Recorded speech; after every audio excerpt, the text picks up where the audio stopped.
Hello everyone, welcome back to our YouTube channel.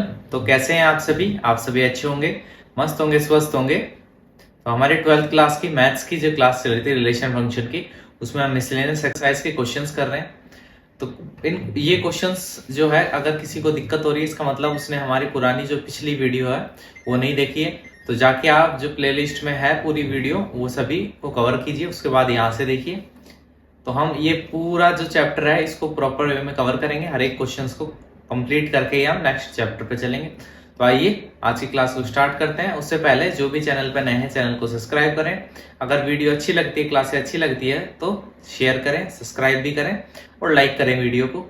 Social media पे हमें follow करना चाहते हैं तो उसका लिंक डिस्क्रिप्शन में है, उससे भी जाके हमें फॉलो करें। डिस्क्रिप्शन में लिंक दे रखा है, उससे टेलीग्राम, इंस्टाग्राम, फेसबुक पेज है हमारा, उस पर जाके हमें फॉलो करें। साथ ही इस पे चैनल पे ही क्विज क्वेश्चंस भी आते हैं, उन्हें भी आप अटेम्प्ट करना ना भूले, ताकि आपकी तैयारी और भी अच्छी तरीके से होती रहे। डेली बेसिस पे आपको क्विज क्वेश्चन मिल रहे हैं, तो उनको जाके अटेम्प्ट करें, उनके कमेंट करें, राइट आंसर करें और शेयर करें। तो आइए स्टार्ट करते हैं हम क्वेश्चंस। तो देखो क्वेश्चन लेते हैं हम। क्वेश्चन क्या है? क्वेश्चन है कंसीडर द आइडेंटिटी फंक्शन। क्या है? Consider the identity function. Identity function है नेचुरल नंबर के सेट में n टू n, ठीक है। डिफाइंड एज, ठीक है। कैसे डिफाइन कर रखा है? in x, ठीक है। क्या है? in x is equal to x और all x belongs to n, natural number, ठीक है। फिर आगे दे रखा है शो दैट। क्या शो करना है? ऑल्दो in इज 1 1, ऑल्दो जो आइडेंटिटी फंक्शन है is 1 1, identity function of natural number, but in plus in is equal to in plus in।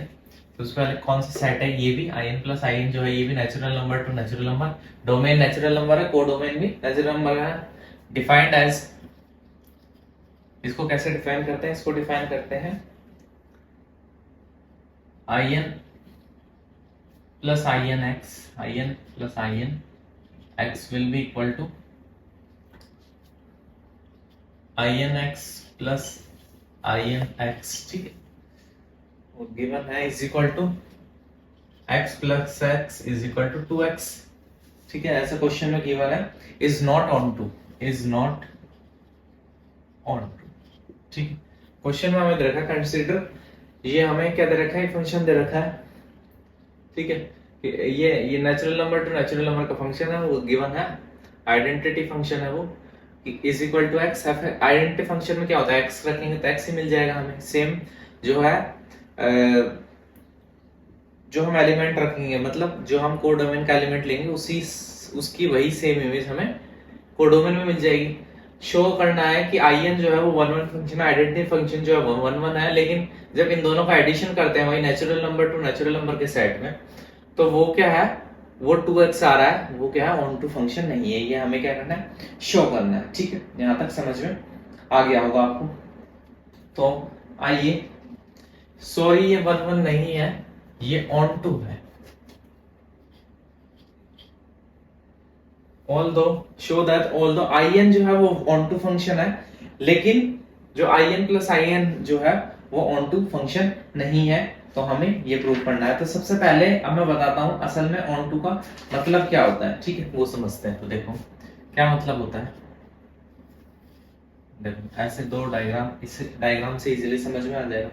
ये नेचुरल नंबर के सेट से नेचुरल नंबर का सेट है, ठीक है। ये क्या होती है? डोमेन होती है, ये हमारी कोडोमेन होती है, ठीक है। यहाँ से फंक्शन है in x is equal to x, ठीक है। ये फंक्शन लगाया हमने natural number to natural number, ठीक है। अब ऑन टू फंक्शन का क्या मतलब होता है? सबसे पहले तो आइडेंटिटी फंक्शन है। नेचुरल नंबर कहाँ से स्टार्ट होते हैं? 1 टू लेकर इंफिनिटी। यहाँ पे भी नेचुरल नंबर का सेट है इंफिनिटी, ठीक है। अब देखो जो भी यहाँ पे x की वैल्यू रखेंगे, ठीक है, यहाँ मानो x की वैल्यू 1 रखी तो वापस 1 मिल जाएगा, 2 रखी 2 मिल जाएगा, 3 रखी 3 मिल जाएगा। समझ में आया? देखो x की वैल्यू 1 रखोगे तो यहाँ पे वापस से x मिल जाएगा 1। क्लियर हुआ?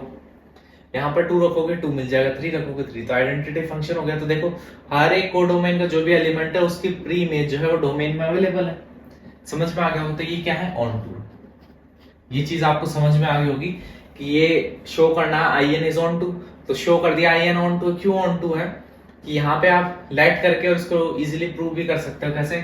कि let x1, x2 belongs to N natural number domain के सेट से। ठीक है, तो I N x1 is equal to I N x2। ये क्या इंप्लाइज कर रहा है? कि x1 is equal to x2 imply कर रहा है ना कि x1 is equal to x2। Clearly आपको समझ में आ गया होगा। एग्जांपल लेके भी देख सकते हो कि यहाँ पे कोई भी फंक्शन पुट करेंगे, देखो x1 मतलब 1 वैल्यू पुट करेंगे तो रिजल्ट जो है वो यहाँ पे 1 ही मिलेगा। ठीक है, तो आइडेंटिटी फंक्शन हो गया एक। तो आइडेंटिटी फंक्शन क्योंकि जो हम रख रहे हैं डोमेन में से जो भी एलिमेंट उसी की इमेज सेम वही एलिमेंट हमें कोडोमेन में मिल रहा है। ऊपर से ऑन टू क्यों हो गया? क्योंकि हर एक कोडोमेन का जो भी एलिमेंट है, कोई सा भी एलिमेंट ले लो, उसकी जो इमेज है, प्री इमेज है, वो डोमेन में अवेलेबल है। इसलिए ये क्या है? ऑन टू फंक्शन हो गया। हम अब नेक्स्ट पार्ट में चलते हैं कि बट इन दोनों का जो एडिशन है, ठीक है, I N plus I N, जो भी natural number to natural number है वो क्या है? वो ऑन टू नहीं है। ठीक है, ये हमें प्रूव करना है। तो देखो ये कैसे प्रूव करेंगे, देखो इसको भी एग्जांपल से समझते हैं।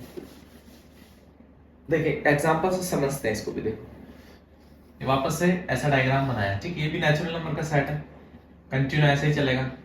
ठीक है, ये भी natural number to natural number का सेट है। ठीक है, यहाँ पे हमने बस फंक्शन कौन सा लगाया? फंक्शन आई एन एक्स क्या लगाया?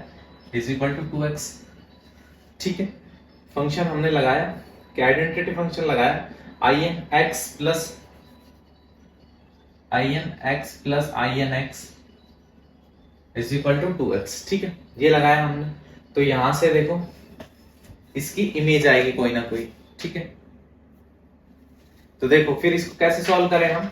ये ऑन टू है कि नहीं है? ऑन टू का मतलब तो अब आपको समझ में आ गया होगा। ऑन टू का मतलब क्या है?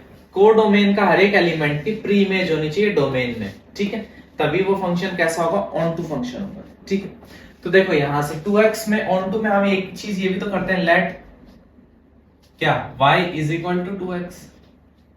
ठीक है, ये जो फंक्शन में रखा है इसको y मान लिया इज इक्वल टू 2x। ठीक है, अब देखो यहाँ पे क्या होगा? कोई भी x की वैल्यू रखेंगे आप, ठीक है, या फिर कोई भी y की वैल्यू रखेंगे, उसके लिए x मिलेगा हमें। मतलब कि कोई भी कोडोमेन का एलिमेंट रखेंगे उसके लिए कोई ना कोई प्री इमेज मिलेगी। किसमें? डोमेन में। तो रख के देखते हैं, अगर 1 रखे y की वैल्यू तो ये जाएगा 2x। ठीक है, क्या किया हमने? y की वैल्यू 1 ली। ठीक है, 1 इज इक्वल टू 2x आ गया। क्लियर हुई ये चीज? क्या किया हमने कहा कि हम Ym के जो भी एलिमेंट है मतलब कोडोमेन के जो भी एलिमेंट है, इन सब की प्री इमेज डोमेन में होनी चाहिए।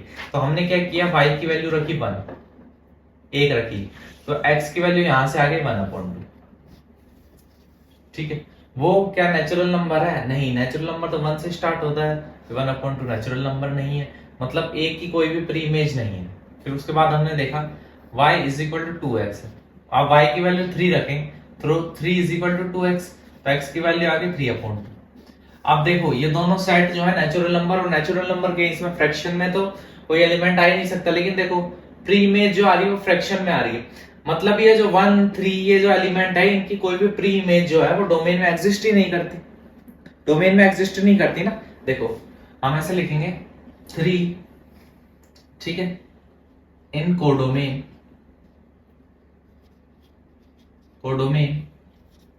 does not have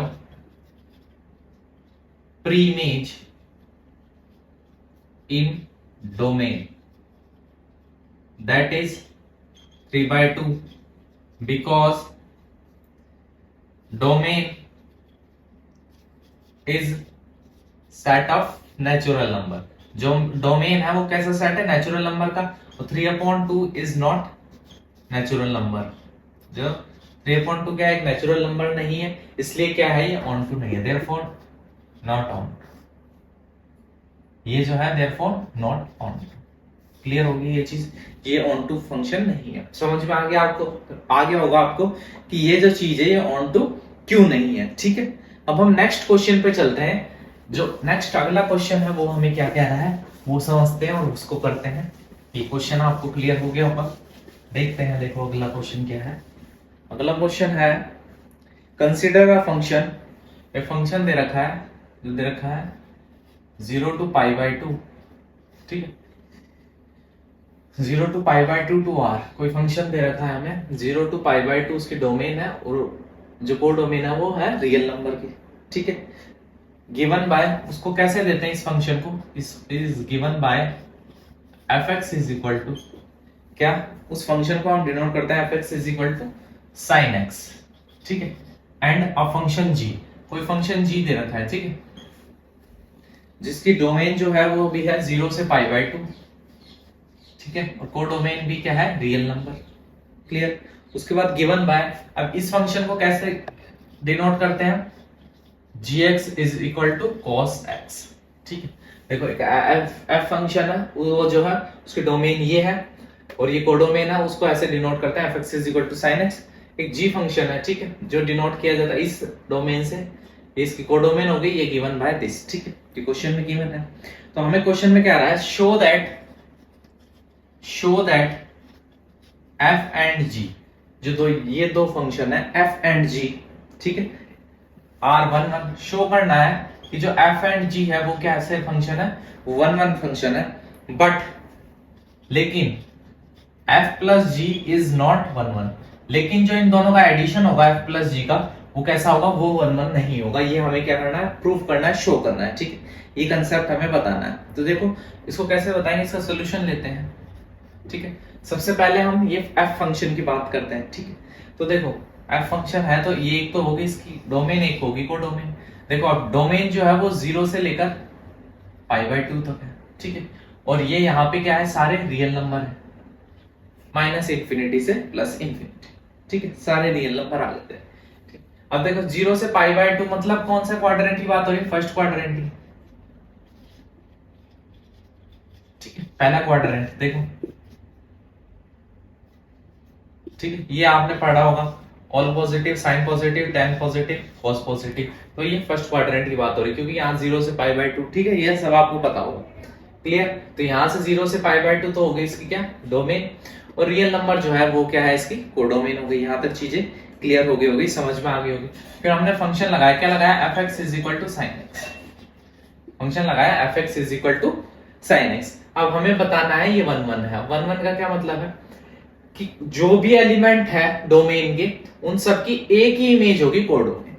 ठीक, ये हमें पता है, लेकिन हम जानते हैं कि 0 से π/2 तक जो साइन की इमेज होती है ना, वो यूनिक ही होती है। अगर ये 0 से π/2 मतलब 0 से 90 तक है, अगर ये 0 से 2π तक लेके जाता, मतलब 180 तक लेके जाता है, ये 2π नहीं, अगर पाई तक ही लेके जाता है ये, मतलब 180 तक लेके जाता। ठीक है, 180 तक में तो वैल्यू रिपीट हो जाती है, 1-1 नहीं रहता। लेकिन अगर 0 से 90 तक जाएंगे तो साइन की वैल्यू हमेशा यूनिक ही आएगी, कभी रिपीट नहीं होगी। इसलिए जो डोमेन है उसमें 0 से π/2 में साइन की जो कोई भी वैल्यू है वो यूनिक होगी, मतलब वो जो वैल्यू है उसकी जो इमेज है ना वो वही एक ही होगी, उसके अलावा नहीं हो सकती। ठीक है, अब ये तो आगे समझने का तरीका समझ गए हम कि हर एक जो है वो अलग अलग होगी इमेज हर एक डोमेन के एलिमेंट की। ठीक है, क्यों होगी, क्योंकि फर्स्ट क्वाड्रेंट में एक तो पॉजिटिव है, वो चीज क्लियर होगी। ऊपर से 0 से π/2, 0 से 90 पे जो भी साइन की वैल्यू लेंगे हम, उन सब की जो भी साइन x की जगह x की वैल्यू पुट करेंगे तो सारी वैल्यू जो है वो अलग अलग आएगी, यूनिक आएगी, डिफरेंट आएगी। ठीक है, सेम नहीं आएगी। अब इसको हम कैसे लैंग्वेज में लिखते हैं, late x1 x2 belongs to. अब x1 x2 जो है किससे बिलोंग करते हैं, वो डोमेन से। डोमेन क्या है हमारी, 0 से π/2 का सेट। ठीक है, यहां तक समझ में आ गई। फिर हम क्या करते हैं, हम फिर से क्या करते हैं, फिर से हम लेट करते हैं कि हमने ऐसे लेट किया है सच दैट, हम इनको ऐसे लिख सकते हैं सच दैट, कैसे कि f(x1) will be equal to f(x2)। ठीक है, यहां तक समझ में आ गया होगा। अब दिस इंप्लाइज, अब फंक्शन में पुट करें तो sin x1 is equal to sin x2। ठीक है, अब ये साइन x1 x2 इक्वल आएंगे, कब पॉसिबल है, जब हम x1 और x2 की वैल्यू सेम ले। तो देयरफॉर x1 जो है और x2 जो है वो सेम है, देयरफॉर 1। ये चीज आपको समझ में आ गई होगी कि 1 1 क्यों हुआ ये, ठीक है, क्लियर हो गया होगा, क्योंकि तभी पॉसिबल है इक्वल हो 0 से π/2 में जब ये दोनों वैल्यू सेम रखी जाए, ठीक है। अब नेक्स्ट चलते हैं, जीएस फंक्शन जो है वो 1 1 है कि नहीं है उसको चेक करते हैं, ठीक है। तो देखिए जीएस फंक्शन क्या दे रखा है, cos x, ठीक है। इसके लिए भी हम ग्राफ बनाए तो सेम देखो डोमेन दे रखी 0 से π/2 है, ठीक है, और सेम कोडोमेन दे रखी है कि ये रियल नंबर की कोडोमेन है। क्लियर हो गई, फंक्शन यहाँ पे लगवा रहा है कौन सा, gx = cos x, ठीक है, क्लियर हो गई यहाँ तक चीज। अब देखो ये सेम फर्स्ट क्वाड्रेंट है, ठीक है, फर्स्ट क्वाड्रेंट में cos की भी जो वैल्यू होगी कैसी होगी, यूनिक वैल्यू होगी, ठीक है। cos की जो वैल्यू होगी कैसी होगी, यूनिक वैल्यू होगी cos की। यूनिक का मतलब समझते हो आप कि cos 0 की वैल्यू क्या होती है, 1 होती है, ठीक है। अब आप जो है हर एक वैल्यू को निकालने बैठोगे तो हर एक वैल्यू जो है वो डिफरेंट आएगी, 1 आएगी और जैसे 90 पे जाओगे cos 90 0 हो जाएगा। तो हर एक वैल्यू यूनिक आएगी, कोई भी वैल्यू जो है मतलब किसी भी दो एलिमेंट की जो इमेज है वो सेम नहीं आएगी, ठीक है, ये कहना चाह रहे हैं। तो यहाँ पे भी लेट करते हैं कि x1 और x2 जो है वो बिलोंग्स टू जो हमारी कोडोमेन है 0 से π पे ना, डोमेन से बिलोंग करते हैं, ठीक है। पहले ये दो एलिमेंट मानते हैं, ये दोनों अलग अलग एलिमेंट है जो हमारे डोमेन से बिलोंग करते हैं, और लास्ट में हम प्रूव कर देते हैं कि ये इक्वल इसीलिए क्योंकि ये दोनों एलिमेंट एक ही थे, असल में एक एलिमेंट थे, इसलिए इनकी इमेज जो है वो सेम थी, ठीक है। अगर ऐसा लेते हैं हम तो सच दैट हम लिख रहे हैं फिर कि फंक्शन लगाने के बाद दोनों की इमेज सेम होगी, ठीक है, मतलब दोनों की इमेज सेम आई, ठीक, दो एलिमेंट उठाए फिर दोनों पर फंक्शन लगाया तो यूं बोल रहे हैं हम दोनों की इमेज जो है फंक्शन के बाद सेम है, ठीक है। अब सेम है तो हमें ये प्रूव करना पड़ेगा कि असल में दोनों एलिमेंट एक थे इसलिए सेम है। तो देखो फिर हम लगाएं cos x1 = cos x2। अब 0 से π/2 में cos कौन सी वैल्यू जो है रखी जाए कि दोनों सेम हो जाए, तो मतलब x1 और x2 की सेम वैल्यू रखेंगे तभी इक्वल होना पॉसिबल है, ठीक है। तो इसका मतलब क्या है, इसका मतलब ये इंप्लाइज करता है कि x1 और x2 की वैल्यू सेम है तभी ऐसा हुआ है, ठीक है। तो ये क्या हो गया, hence g is 1 1, g जो है वो क्या है 1 1 फंक्शन है, ठीक है, क्लियर हो गई। हमने fx जो है f फंक्शन को 1 1 कर दिया, g फंक्शन को 1 1 कर दिया। अब हम जो मेन हमारा टास्क है, main task in the sense ये सारे मेन टास्क थे, लेकिन जो मेन है f + g जो है वो 1 1 नहीं है, ये हमें प्रूव करना है। तो हम कैसे करेंगे, चले आइए ये भी तक सिखाते हैं आपको। तो देखिए हमें नेक्स्ट दे रखा है, वापस से डायग्राम से समझो, देखो ऐसे डायग्राम बना लिया करो, ठीक है। ये डोमेन है, कोडोमेन है, ठीक है। यही यहाँ पे भी एलिमेंट क्या है 0 से π/2 होंगे, ठीक है, और यहाँ पे सारे क्या होंगे, रियल नंबर होंगे, क्लियर हो गए। फंक्शन इस बार लगेगा f + gx, ठीक है, ऐसे फंक्शन लगाना है, क्लियर। तो अगर f + gx फंक्शन लगेगा, ठीक है, इसका मतलब फंक्शन असल में क्या बन जाएगा कि fx + gx, ठीक है, यहाँ पे लिख रहा हूं तो इसको क्या लिख सकते हैं, fx को हम लिख सकते हैं sin x, तो gx को क्या लिख सकते हैं cos x, ठीक है, क्लियर है यहाँ पे। अब देखो हम क्या करें, अगर हम यहाँ x की जो वैल्यू है, ये x की वैल्यू अगर 0 पुट करें तो देखो यहां से 0 पुट करी हमने, मतलब x की वैल्यू हमने एक एलिमेंट लिया स्टार्टिंग वाला, कहां से, ये डोमेन में से, इसमें से 0 लिया सबसे पहला एलिमेंट, ये x की जगह पुट किया, तो देखो यहां पे पुट किया तो देखो f + g 0 = sin 0 + cos 0, ठीक है, sin 0 + cos 0, क्लियर हो गई। अब sin 0 की वैल्यू क्या होती है 1, cos 0 सॉरी sin 0 की वैल्यू क्या होती है 0, cos 0 की वैल्यू 1 होती है, तो क्या हो गया 1 आ गया, क्लियर हो गई ये चीज, ठीक है।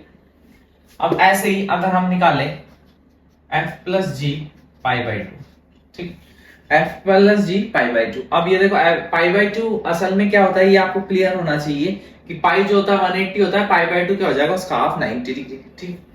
तो ये ऐसे लिख लो sin 90 + cos 90, sin 90 की वैल्यू 1, cos 90 की वैल्यू 0, तो sin + cos जो हो गया कितना हो गया, ये भी 1। अब देखो अगर ये 1 1 होता तो देखो 0 की जो इमेज आ रही है f प्लस जी जो फंक्शन है उसमें जीरो रखने पे, एक एलिमेंट जीरो है उसकी इमेज भी 1 आ रही है, और एक एलिमेंट है जो एक एलिमेंट है मतलब एक वैल्यू है x की जो है π/2, उस पे भी जो इमेज आ रही है वो 1 आ रही है। तो दो एलिमेंट जो है, दो अलग अलग एलिमेंट की इमेज सेम आ गई 1। रियल नंबर का सेट है तो 1 भी आएगा ही आएगा 100%। दो एलिमेंट की इमेज अगर सेम आ गई 1, तो इसका मतलब ये 1 1 है, पॉसिबल है ये 1 1 है? नहीं है ना, क्योंकि दो एलिमेंट देखो 0 π/2 दो थे, ठीक है, दोनों की इमेज 1 और 1 आ गई, ठीक है, तो ये 1 1 1 थोड़ी है, तो मैनी वन फंक्शन हो गया, ठीक है। तो कैसे लिखेंगे, hence f plus G is not 1 1। अब क्यों 1 1 नहीं है, ये पूरी चीज मैंने आपको समझा दिया एग्जांपल के थ्रू कि देखो हमने ये फंक्शन f प्लस जी एक्स लिया, फिर f x प्लस जी एक्स, f x ये है, g x ये है, हमने x की वैल्यू 0 पुट करी तो sin 0 प्लस cos 0, sin 0 क्या होता है 0, cos 0 1 होता है तो 1, दोनों का ऐड करेंगे 0 प्लस 1 1 हो गया, ठीक है। उसके बाद f प्लस जी π/2 किया, ठीक है, sin 90 प्लस cos 90 है, बताने के लिए मैं 90 लिखा ताकि कंफ्यूज नहीं हो, ठीक है। sin 90 की वैल्यू होती है 1, क्लियर, cos 90 की वैल्यू 0, वापस से ऐड किया 1। अब हमने क्या देखा, हमने देखा कि दो अलग अलग x की वैल्यू, ठीक है, मतलब दो अलग अलग एलिमेंट x के जो π/2 और 0 और π/2 है, ठीक है, 0 या फिर 90 ऐसे समझ लो, उनकी इमेज सेम आ रही है, इमेज क्या आ रही है 1, क्लियर, इसीलिए ये क्या है 1 1 फंक्शन नहीं है, ये बन गया मैनी वन फंक्शन। क्लियर हो गया होगा ये क्वेश्चन। अब चलते हैं हम अपने नेक्स्ट क्वेश्चन पे। आइए नेक्स्ट क्वेश्चन देखते हैं। ये दोनों क्वेश्चन आपको क्लियर हो गए होंगे, इंटरेस्ट आया होगा समझकर। अब नेक्स्ट क्वेश्चन पे चलते हैं। नेक्स्ट क्वेश्चन क्या कह रहा है देखिए। नेक्स्ट क्वेश्चन है शो दैट द फंक्शन, एक फंक्शन दे रखा है, शो करना है function real number two x belongs to R, ठीक है, और जो x की वैल्यू -1 से ग्रेटर और 1 से स्मॉल है, ठीक है। एक फंक्शन दे रखा है डिफाइंड बाय, डिफाइन कैसे किया जाता है, डिफाइंड बाय, ठीक है, ये तो हो गई डोमेन, ये हो गई कोडोमेन, ठीक है। Defined by f(x) is equal to x upon 1 plus x, ठीक है, is 1 1 and onto function. ये 1 1 है और कैसा है, ऑन टू फंक्शन, ठीक है। ये चीज हमें इस फंक्शन पे बतानी है कि ये फंक्शन जो है 1 1 भी है और ऑन टू भी है, ठीक है। क्लियर हो गई होगी चीज। तो आइए करते हैं इसको सॉल्यूशन। सबसे पहले चेक करते हैं क्या ये 1 1 है, f जो है f इज 1 1, क्या ये f जो है ये 1 1 है। तो देखो इसमें हम दो केस लेते हैं, दो क्या केस लेते हैं। एक बार x की वैल्यू जो है, देखो x की वैल्यू -1 से बड़ी है और कैसी है 1 से छोटी है, क्लियर। एक बार हम लेते हैं कि जो x की वैल्यू है वो एक जो है वो 0 से बड़ी है, 0 के इक्वल है, और एक बार लेंगे x की वैल्यू जो है वो 0 से छोटी है, ठीक है। दो केस लेते हैं, आप समझो कैसे। पहले लेते हैं केस 1। केस 1 क्या है, केस 1 समझाता हूं आपको। केस 1 का मतलब है कि x की वैल्यू जो है वो ग्रेटर देन और इक्वल टू क्या है 0। मतलब ये वाला जो दे रखा था इसी से हमने केस बना ली कि जो x की वैल्यू है एक बार हमने ग्रेटर देन इक्वल टू 0 ले ली, ठीक है। तो अगर ऐसा करेंगे तो देयरफॉर मोड x की जो वैल्यू आएगी वो क्या आ जाएगी, x आ जाएगी। ये जो मोड x है इसकी वैल्यू आ गई x, ठीक है। तो therefore f(x) is equal to x upon 1 plus x, ठीक है। मोड x की वैल्यू x आ गई तो ये f(x) को हम ऐसा लिख सकते हैं। क्लियर हो गई होगी यहां तक चीज। अब देखो यहां तक आ गए ना, अब हम करते हैं लेट। क्या लेट करेंगे, late x1, x2 belongs to R। जो x1 x2 जो एलिमेंट है वो किससे, जो डोमेन है उससे बिलोंग करते हैं, ठीक है। Such that x1 is greater than equal to 0 and x2 is greater than equal to 0। जो x1 है वो भी ग्रेटर देन इक्वल टू 0 और x2 है वो भी ग्रेटर देन इक्वल टू 0। तो तब ये क्या हो जाएंगे, सच दैट, इसको ऐसे लिख सकते हैं, क्या लिख सकते हैं कि f(x1) will be equal to f(x2), f(x1) will be equal to f(x2), ठीक है। अब फंक्शन में ये पुट करें तो x1 is equal to 1 plus x1 is equal to x2 upon 1 plus x2, ठीक है। यहाँ तो चीजें समझ में आ गई होगी। अब देखो इनको क्रॉस मल्टीप्लाई करेंगे तो क्या हो जाएगा 1 plus x1 x1 is equal to x2 1 plus x2, अंदर मल्टीप्लाई करेंगे तो x1, ठीक है, ये इधर गया ना, plus x1 x2 will be equal to x2 plus x2 x1 x2। देखो इधर क्रॉस मल्टीप्लाई का, ये इधर मल्टीप्लाई होगा और ये इधर मल्टीप्लाई होगा, ये हो जाएगा। तो देखो ये और ये सेम कट हो जाएंगे, ठीक है। तो x1 will be equal to x2, x1 जो है वो x2 के इक्वल आ गया है यहाँ से, तो केस 1 से तो 1 1 हो गया ये, ठीक है। जब हम x की value greater than equal to 0 ले रहे हैं, अब नेक्स्ट लेते हैं जब x की वैल्यू जो है वो स्मॉलर देन 0। देखो यहां से दो केस बना है, एक बार जो है -1 से बड़ा है x, ठीक है, x की वैल्यू असल में -1 से ज्यादा है और 1 से कम है, तो हमने कहा कि जो x है वो ग्रेटर देन इक्वल टू 0 है, ठीक है। अगर ऐसा होगा तो mod x जो होगा वो x के इक्वल होगा, तो यहाँ पे mod x x रख दिया और ये 1 1 कर दिया। अब केस सेकंड बनाते हैं, इसी में ही केस सेकंड 1 1 के लिए यही कर रहे हैं हम, जो भी टास्क कर रहे हैं। अब केस सेकंड समझिए, केस सेकंड क्या है, जब x की वैल्यू जो है वो 0 से छोटी हो, 0 से कम हो। अगर ऐसा होगा देयरफॉर जो mod x होगा वो -x हो जाएगा। ये जो mod x था, अगर x की वैल्यू जो है वो 0 से छोटी है तो mod x जो है -x हो जाएगा, ठीक है। एंड देयरफॉर जो फंक्शन है वो क्या हो जाएगा, फंक्शन हो जाएगा x अपॉन 1 माइनस x। ये जो फंक्शन है fx क्या हो जाएगा, x अपॉन 1 माइनस x हो जाएगा, ठीक है। अब वापस से वही करते हैं, late x1, x2 belongs to r। x1 x2 जो है वो किससे बिलोंग करते हैं, r से बिलोंग करते हैं। x1 जो है वो भी स्मॉलर देन 0 और x2 है वो भी स्मॉलर देन 0 है, ठीक है। सच दैट fx1 जो है वो किसके इक्वल है, fx2 के इक्वल है। अब ये फंक्शन है, यहाँ पे वैल्यू पुट करें तो देखो x1 upon 1 minus x1 will be equal to x2 upon 1 minus x2, ठीक है। अब वही टास्क जो पहले किया था, क्या टास्क किया था, क्रॉस मल्टीप्लाई करेंगे।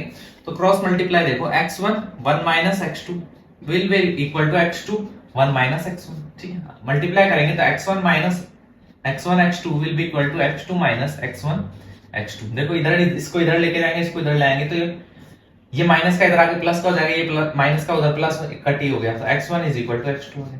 अब अगर x1 और x2 इक्वल आ गए तो देयरफॉर फ्रॉम बोथ केसेस जो दोनों केस लिए थे, एक बार x की वैल्यू जो है वो ग्रेटर देन इक्वल टू 0 ली, एक बार केस में x की वैल्यू स्मॉलर देन 0 ली, ठीक है।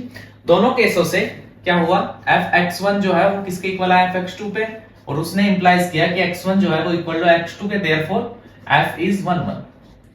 f जो है वो 1 1 है दोनों केसों से, ठीक है। क्लियर हो गया ये चीज। अब नेक्स्ट जो अपना टास्क है, नेक्स्ट टास्क क्या है, इसको हमें प्रूव करना है कि ये एक ऑन टू फंक्शन है, ठीक है। अब देखिए ऑन टू के लिए क्या टास्क करना है, समझिए यहां से 1 1 का समझ में आ गया होगा। अब देखो ऑन टू को करते हैं, क्या ये ऑन टू है, इज ऑन टू, क्या ये जो f है ये है ऑन टू फंक्शन है। तो देखो अकॉर्डिंग टू गिवन क्या है, हमें यहां से क्या गिवन है, हमें यहां से कोडोमेन गिवन है। तो देखो कोडोमेन क्या गिवन है, कोडोमेन हमें गिवन है x belongs to r -1, x जो है वो -1 से बड़ा है और 1 से छोटा है, ये चीज हमें कोडोमेन में गिवन है, ठीक है। अब इसी कोडोमेन को ही हम क्या बोलते हैं, y बोलते हैं, ठीक है।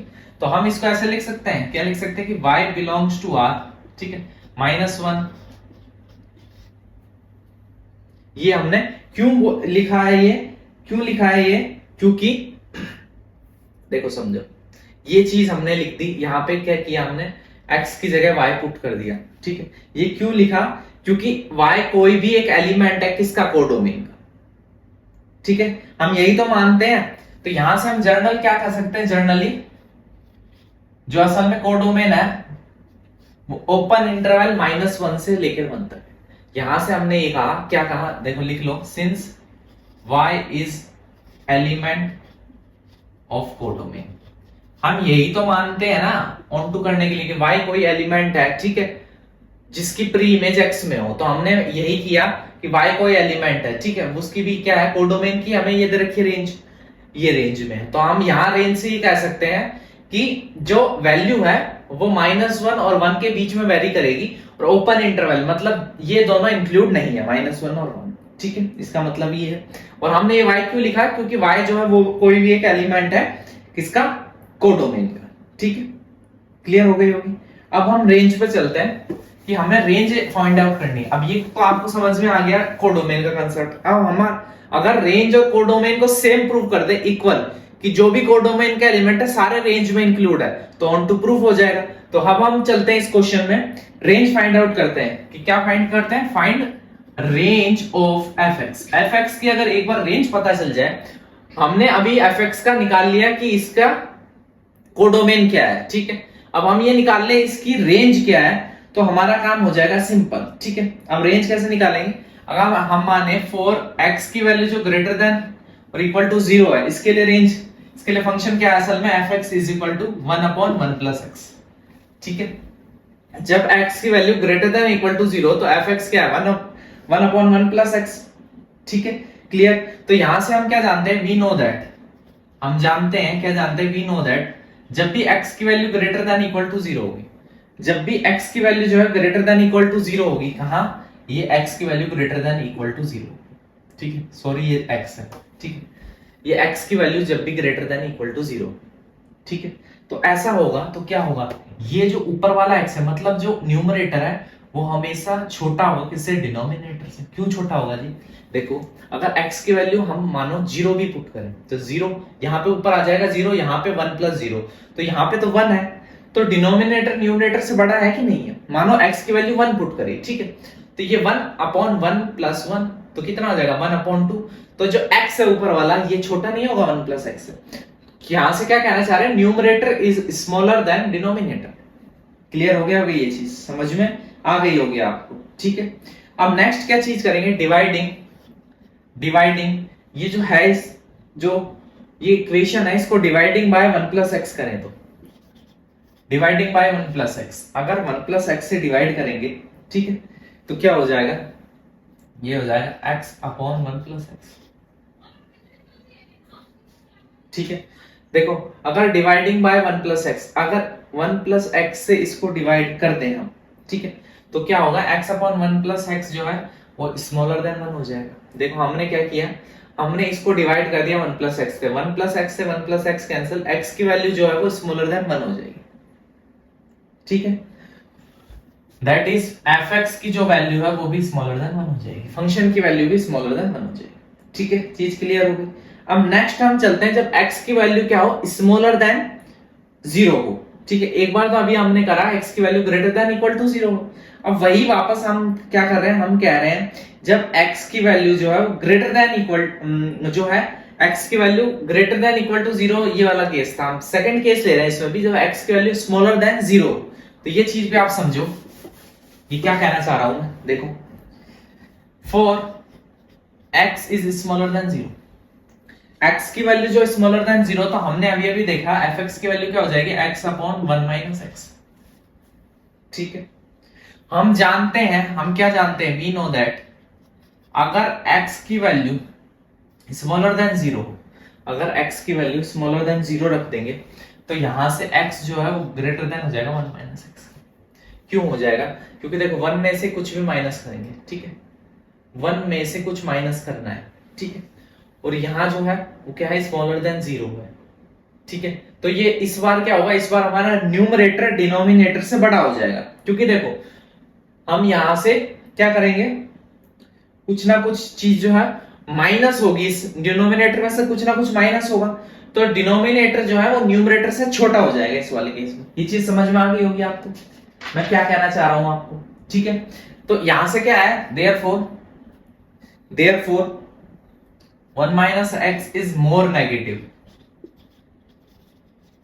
जो 1 माइनस हैगा x होगा या क्या, more negative than x, x से बहुत ज्यादा नेगेटिव होगा, ठीक है। देखो इसको है ना समझने के लिए ऐसे भी लिख सकते हैं x माइनस 1, ठीक है, x माइनस 1, क्लियर हो गया ये चीज, ठीक है।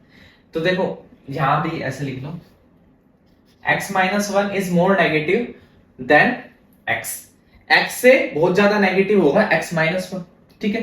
तो ये क्या इंप्लाइज कर रहा है, ये इंप्लाइज क्या कर रहा है, ये इंप्लाइज कर रहा है कि x जो है वो ग्रेटर है, किससे ग्रेटर है, -1 1 माइनस एक्स, ठीक है, -1 1 माइनस एक्स से क्या है, ग्रेटर है यहां से आप क्या किया, माइनस, इसमें से -1 कॉमन लिया तो ये देखो 1 माइनस एक्स हो गया। ठीक है, क्लियर हो गया।